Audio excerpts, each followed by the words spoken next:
président de Plaines et Monts de France. On parle aujourd'hui du service unique de la rénovation énergétique. Donc c'est un dispositif qui existe depuis 1 an sur le territoire. Et il faudrait nous en dire un peu plus concernant les modalités. Alors, on va appeler ça SUR, parce que les acronymes étant à la mode, d'abord ça va plus vite.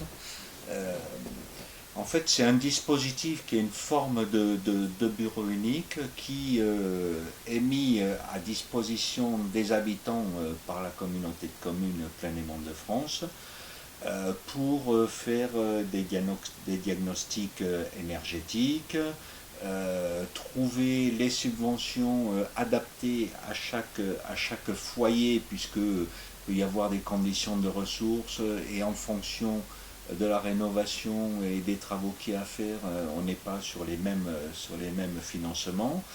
La mise à disposition d'entreprises qui sont agréées RGE, puisque pour avoir droit aux subventions, il faut que les entreprises soient agréées par l'État pour pouvoir faire les travaux, ce qui garantit aussi la qualité. C'est une mise à disposition de tous les dispositifs pour faire en sorte que, les gens puissent faire leurs travaux de rénovation énergétique pour faire bien évidemment des économies d'énergie, et en même temps leur éviter le parcours du combattant en mettant à disposition tous les moyens qui sont les nôtres pour qu'ils puissent à la fois faire les travaux mais aussi avoir les financements qui vont avec. Alors, est-ce que économie d'énergie est aussi est synonyme d'économie pour le budget des ménages?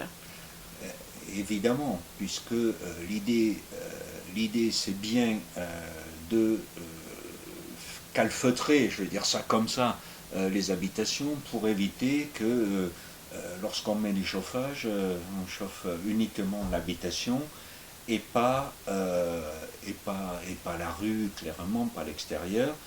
Ça veut dire que quand votre radiateur il est réglé à 19 ou 20 degrés, bah, les 20 degrés, lorsqu'ils s'arrêtent, restent le plus longtemps possible avant que votre radiateur se remette en marche. Donc moins il marche, moins vous consommez d'électricité, et moins vous consommez d'électricité, moins votre facture est importante. Donc, guichet unique, ça veut dire quoi? Ça veut dire qu'il y a un numéro de téléphone, il y a un endroit où on peut aller pour aller chercher les renseignements, ça signifie Alors, quoi? nous allons mettre en place au siège de la communauté de communes, dans un premier temps, nous allons mettre en place des permanences qui vont permettre à nos habitants, sur rendez-vous, Covid oblige, on verra après si on peut faire de l'accueil sans rendez-vous, mais pour l'instant sur rendez-vous, on va mettre en place donc un accueil qui va permettre aux gens de venir pour nous présenter leur dossier, voir comment on peut aller chez eux par exemple pour regarder si les travaux doivent porter sur les fenêtres, sur l'isolation des combles, sur tous les sujets qui permettent de faire de la rénovation énergétique. Et ensuite, à partir de là, regarder les subventions ou les financements auxquels il peut avoir droit et les aider à préparer leur dossier, les mettre en contact avec les organismes qui vont bien, etc., de manière à ce que ce soit le plus simple pour eux. Alors, quand est-ce que ça doit être effectif, ça? Là, c'est déjà effectif. Hein, Oui, puisque je vois que le dispositif a 1 an, mais le guichet unique existait déjà. le guichet unique aurait dû exister, mais confinement, Covid oblige, on a retardé les choses. Là, c'est opérationnel dès maintenant. On a commencé à communiquer un peu là-dessus, on va continuer à le faire de manière à ce que ce service puisse être connu du maximum de nos habitants. Alors, je parlais aussi de permanence au siège, mais ma philosophie et celle de la communauté de communes, c'est bien d'emmener le service aux habitants. Donc j'envisage dans un deuxième temps de pouvoir organiser des permanences dans les mairies, ce qui permet aussi aux habitants d'aller dans la mairie pour savoir ce qui s'y passe en dehors d'aller chercher un document, etc. Dans les mairies, de manière à ce que il n'ait pas à prendre les transports en commun, mais puisse se rendre à pied à leur rendez-vous. On sait très bien que notre territoire, tout en étant à proximité de Paris, reste un territoire rural où les déplacements peuvent être parfois compliqués. Donc l'idée, c'est de bien mener le service à l'habitant plutôt que d'attendre que l'habitant ait nos services. Alors, concernant les travaux, qu'est-ce qu'il y a comme panel? Qu'est-ce que les habitants peuvent ou pourraient vouloir faire chez eux? Donc, des travaux d'isolation, bien sûr, mais quel genre? Ça peut passer par le changement des fenêtres pour mettre à la fois du double vitrage qui permet de l'isolation thermique, voire acoustique, puisque on peut pour certaines communes se trouver en zone de bruit. Ça peut être l'isolation des combles, ça peut être l'isolation des vides sanitaires, ça peut être de la rénovation par l'extérieur, tout ce qui concourt en fait à faire de l'économie d'énergie.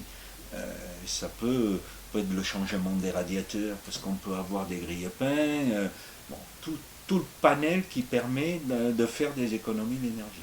On peut avoir des grille-pains, les grille-pains étant une génération inférieure à ce qu'on peut avoir maintenant.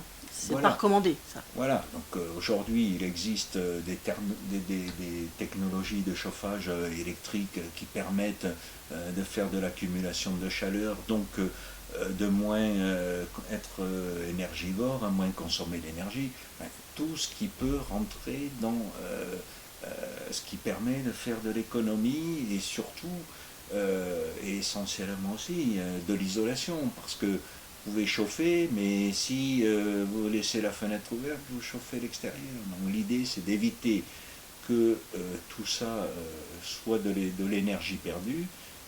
Tous ces travaux-là sont éligibles. Alors, est-ce que je peux faire diagnostiquer ma maison? Parce que je sais que la CCPMF avait un dispositif de diagnostic il y a quelques temps, peut-être 1 an ou 2 ans. Plutôt 2 ans. Deux ans. Avions fait ce qu'on appelait des balades thermiques.